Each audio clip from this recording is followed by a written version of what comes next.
Mga katambay, kamusta po? Si Kamanong po, nagbabalik naman po muli para po magkomento po sa inyo dito po sa Tambay Makabayan. Samahan niyo po ang inyong lingkod, magkomentuhan po tayo. Magandang umaga po muna sa inyo, tanghali, hapon, gabi at madaling araw po sa atin lahat. Sana po nasa maayos po tayong kalagayan, mga kababayan. Umpisa na po natin mga tambay, ito po, kalat na po ito at pinag-uusapan na po. Trending na po ito sa social media mga tambay.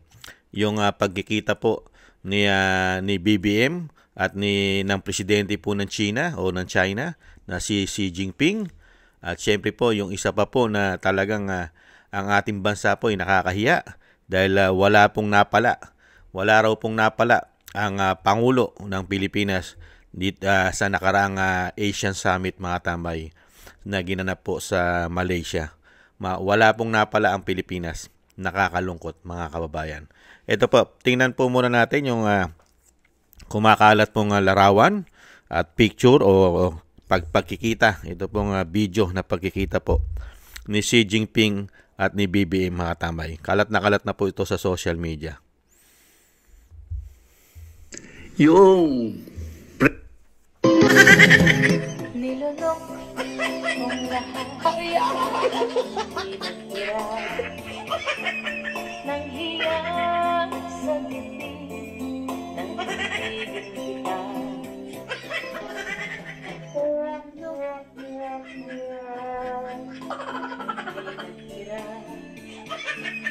Nang hiya sa titig ng tigil kita. Nilunok mong lahat at hindi nagtira nang hiya sa titig ng tigil kita.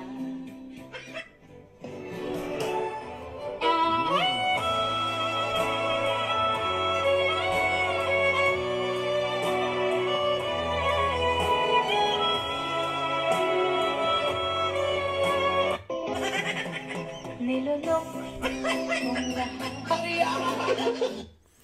Ang laki po na ang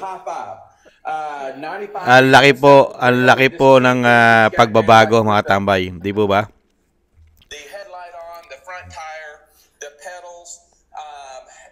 Ang laki po ng difference. Nung magkita po si dating Pangulong Duterte ay napaka maganda po ang kanilang pag-uusap.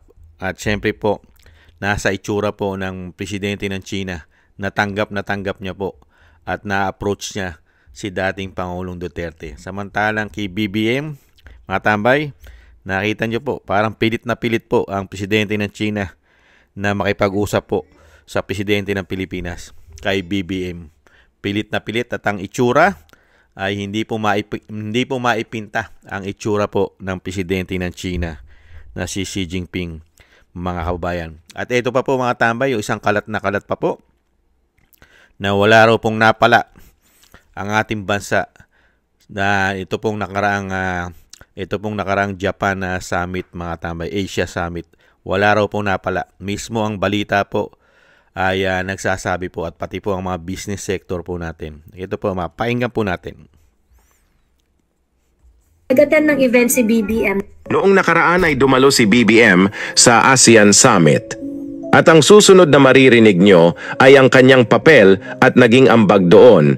Hindi na magpapataw ng taripa Amerika sa mga piling produkto galing sa ilang bansa sa ASEAN. Pero nakapagtataka, hindi kasama sa exemption ang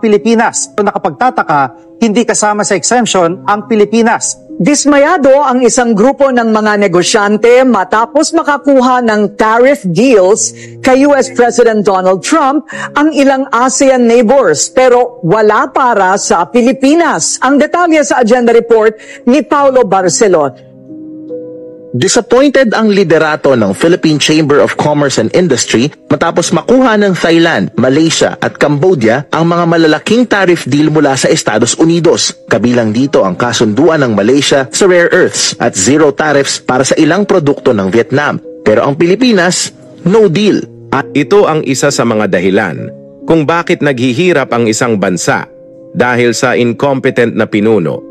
Kaya nagtataka kayo bakit kahit parang kalabaw na kayong kumakayod, ay parang hirap pa rin ang buhay. Kaya kahit gaano natin sipagan sa pagtatrabaho, kapag walang bilang ang namumuno pati ang kanyang polisiya, malabo talaga ang asenso. Noong nakaraan ay Nakita niyo po pagkakaiba mga tambay? Nakita niyo po, wala pong naging silbi.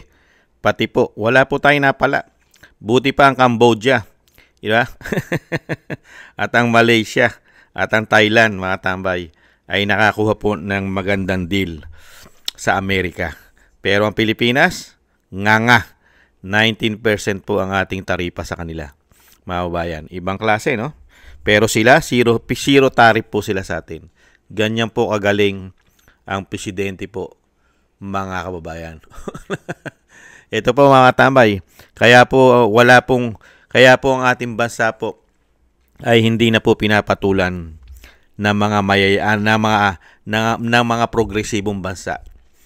Mga kababayan, dahil po ang namumuno po sa atin ay napakahina.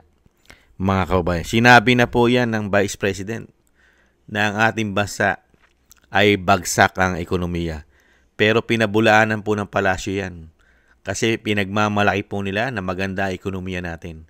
Pero nagpipilit po sila ngayon. Bakit po? Kailangan po ng mautangan. Walang pumapasok na investment o investor na malalaki. Hindi po ba? Ngayon po, nasa South Korea naman po. Doon naman po mga tambay, ang sinasabi ng ating mga kababayan, doon naman po magkakalat, mga kababayan.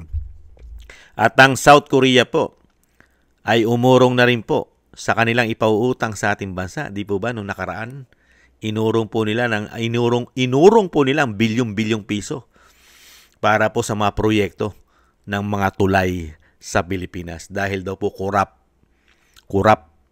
ang ating bansa. Ang namumuno sa atin ngayon ay kurap. Ayon po yan sa South Korea. Nanahan doon po ang Pangulo ngayon, mga kababayan. At ito po yung pinatotohanan po dyan ni BP Sara at nahuli po sa sariling bibig na bagsak ang ekonomiya ng bansa. Yung mismong nagsinungaling ay siya rin po ang nagpatotoo na bagsak ang ekonomiya natin, mga tambay. Pakinggan po natin ito.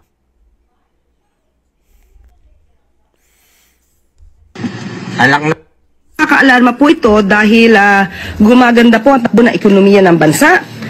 Taliwas po ito sa sinabi ng Vice Presidente na bagsak ang ekonomiya. Tandaan po natin. A few moments later. Tulungan niyo na po ang Pangulo. Tulungan niyo na po ang Pangulo. Lahat po tayo tumulong sa Pangulo para iangat na po yung ekonomiya. Meanwhile. Nakakaalarma po ito dahil gumaganda po ang takbo ng ekonomiya ng bansa. Taliwas po ito sa sinabi ng Vice Presidente na bagsak ang ekonomiya. Tandaan po natin. A few moments later. Tulungan niyo na po ang Pangulo. Tulungan niyo na po ang Pangulo. Lahat po tayo tumulong sa Pangulo para iangat na po yung ekonomiya. Meanwhile. Nakakaalarma po ito dahil bagsak ang ekonomiya natin, kaya nga po bagsak ang piso natin . Malapit na po mag-60. Malapit na po mag-60 pesos. Baka 60 pesos na po. Mahigit yan sa mga susunod na araw ay 60 pesos na po ang palitan ng piso sa dolyar. Nakita nyo po, napakahusay po ng leader na meron tayo ngayon. Ano po ang panama ng leader ngayon nung panahon po ni dating Pangulong Duterte? Inabot po ba natin na ganyang kahiya-hiya tayo sa buong mundo nung panahon ni dating Pangulong Duterte? At pati po sa mga Asian Summit, ganyan po ba ang nangyayari sa bansang Pilipinas nung panahon ni dating Pangulong Duterte? Ganyan po ba siya tanggapin? Ganyan po ba siya i-approach? Doon nga lang po sa photo ops di ba? Yung sa wala po siya ron sa photo ops, di ba? Yung traditional. Di ba? Wala siya Bakit kaya? Di ba? Tapos sasabihin niya meron siyang meeting. Mga kababayan, ibig sabihin nahandun lahat ng leader. Iba ka meeting mo. Ano ka? Hindi ba? Hindi ba kasinungalingan yun? Kaya nga po mga kababayan, patuloy na patuloy, kung magpapatuloy sila na magpapatuloy ang kanilang paglilingkod sa ating bansa. Ganito po ang dadanasin ng ating bansa. Dire-diretso po ito. Kaya nga tama ay sinasabi ng Vice President. ang ating bansa ay patuloy na mapupunta sa basurahan sa ginagawa nilang pagtatrabaho o paglilingkod na sinasabi nila. Dahil sila po ay naglilingkod lang po sa mga sarili nila at mga kaalyado nila. Di ba? Pang sariling interes umano. Kaya nga po lahat po na sinasabi po nila mga tambay, lahat po na sinasabi nila, wala pa pong natutupad. Hindi po ba? Meron na po bang natupad? Meron na ba? Proyekto nga, mag-4 na taon na, wala pang maipagmalaki. Puro korupsyon, pamumulitika. Tapos, tinutuliksa na tayo ng buong mundo. Mga bansa. Nakakahiya nga pati nga Cambodia, tinalo na tayo Samantalang talo natin ang Cambodia. Di ba? Nakakahiya. Yung mga bansa na tinatalo natin ngayon, tayo na napag-iiwanan. Nakakalungkot. Pagka ganito po ang leader. Nagkaroon tayo ng leader, mga tambay, na napakahina, na tinatawag ng dating Pangulo Duterte na weak leader. At may issue pa ng pulburon at coke. At ang sinasabi rin ng ating Vice President, hindi marunong maging presidente ang nakaupo ngayon. Kaya nga po nabudol siya. Nabudol po ang ating Vice President. At nabudol din po tayo. Hindi po ba? Lahat po tayo ay nabudol nila. Dahil ngayon, iba po ang paglilingkod nila. Nakakahiya, mga tambay. Nakakahiya ang nangyayari sa ating bansa. Makakabangon pa ba? Malabo na sa sabaw ng pusit. Makabangon ka pagka ganyan ang leader mo. Korupsyon nga lang Korupsyon nga lang. Di ba? Puro salita. Korupsyon, lalabanan ng korupsyon. Mananagot lahat ang magnanakaw. Malabo rin sa sabaw ng pusit yan, mga kabayan. Yan po, mga kabayan, yan po ang kalat na po yan at pinag-uusapan. Ang pagkakaiba. Ang pagkakaiba ng pagkikita ni BBM kay Xi Jinping at ang pagkakaiba ng pagkikita ni dating Pangulong Duterte at ni Xi Jinping. At yung pagkakaiba ng ating bansa, ang ekonomiya ng ating bansa sa panahon ni dating Pangulong Duterte at kung paano siya irespeto at igalang sa Asia at sa buong mundo. Ikumpara mo ang pagkakaiba ngayon. Kung paano po siya i-approach o paano siya entertainin ng mga bansa sa Asia ang Pangulo ngayon. At kung saan po dinadala ang ating ekonomiya. Hindi po ba? Baon tayo sa utang. Mas malaki po ang inuutang natin kaysa ron sa sinasabi na pumapasok na income natin. Unbelievable. Maraming salamat po mga tambay. Nakakahiyaman po na talagang tayo po, lahat po tayo ay nabudol ng napakahusay magsalita. Pero wala naman pong gawa. Maraming salamat po sa nakagusto po ng ating Tambayang Makabayan sa TikTok at YouTube, sa YouTube at TikTok.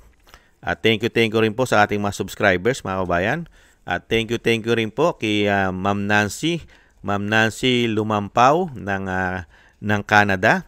So thank you po sa biyaya po na pinagkaloob po ninyo. Kay Ma'am Nancy Lumampaw, thank you po sa biyaya.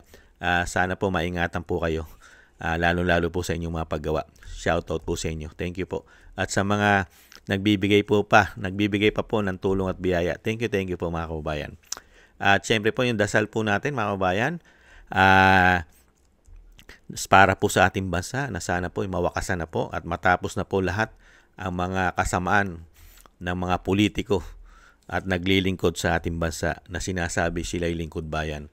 Mawakasan na po sana ang kasamaan nila na ginagawa po sa ating bansa, lalo po sa ating kapirahan. Mawakasan na po sana at matapos na lahat ng pinagagawa nila. At thank you rin po mga tambay sa mga dasal po natin na patuloy po din ninyo na sinasama sa inyong mga dasal na maingatan po ang pamilya Duterte. Thank you po na sila po'y maingatan sa kasamaan ang Vice President, ang pamilya Duterte at ang dating Pangulong Duterte na mailayo rin po sa kapahamakan at madugtungan pa po ang buhay at kalakasan at makalabas na po sa lalong mabilis ang dating Pangulo. Thank you po sa mga dasal po ninyo. At tayo rin po yung manalangin at magdasal para sa ating kaligtasan at sa ating buong sambayanan, mga kababayan. Muli po mga tambay, tiis-tiis lang po tayo. Hindi naman po forever ang mga tao na yan. Ingat-ingat po. Paalam. Bye-bye.